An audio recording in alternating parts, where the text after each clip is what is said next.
Good day mga boss, matapos nga matalo ang Barangay Ginebra San Miguel kontra sa Phoenix Fuel Master sa kanilang debut game na kung saan kumana ng 42 big points ang kanilang bagong import na si Grigsby.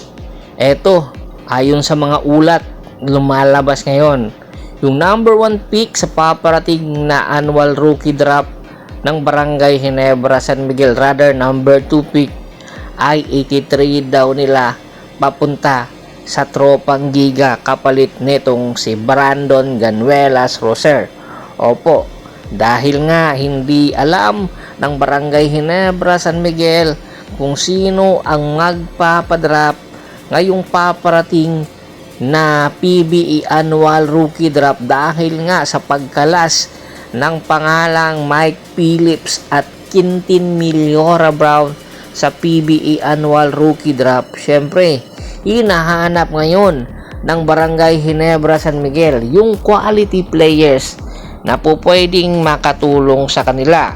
Unang-una, ang kanilang lineup kulang ng big man at nakikita po nila itong si Brandon Ganuelas Roser na makakatulong po sa kanila. Ang edad nitong si Brandon Ganuelas Roser ay 32 years old. Malayo pa ang itatahak ng kanyang karera sa PBA.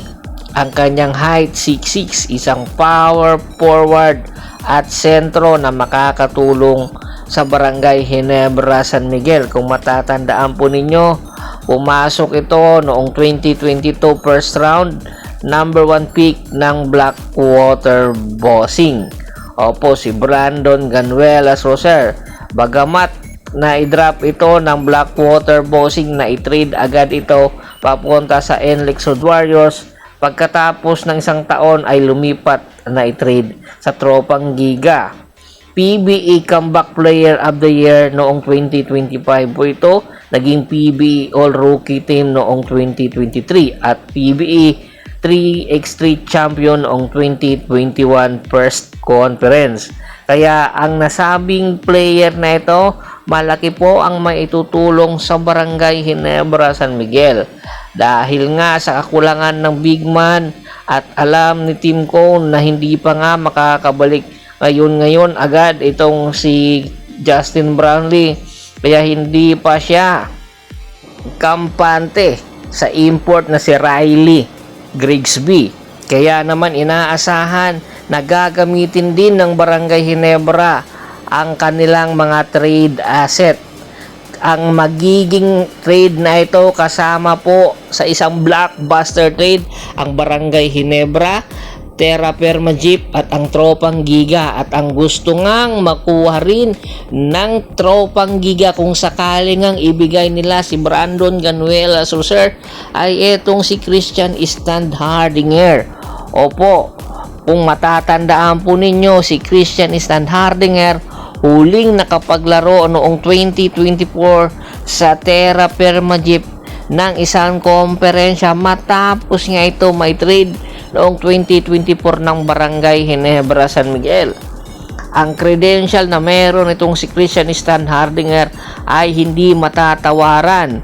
Ang edad niya ngayon 37 years old, ang height 6'8". Bagamat 37 years old ay malayo pa po ang mararating nitong si Bulldozer. Naging 4-time PBE champion, Finals MVP din po ito noong Commissioner's Cup at 2-time PBA Best Player of the Conference sa Governor's Cup. Dalawa po doon ang kanyang nakuha, 2019 at 2023. Kaya hindi katakataka na ang nasabing player na ito, bagamat may edad na at the age of 37, ay marami pa rin po ang nagkaka-interes katulad netong tropang Giga dahil magagamit talaga nila itong si Christian Standhardinger dahil sa kakulangan din po ng kanilang big man.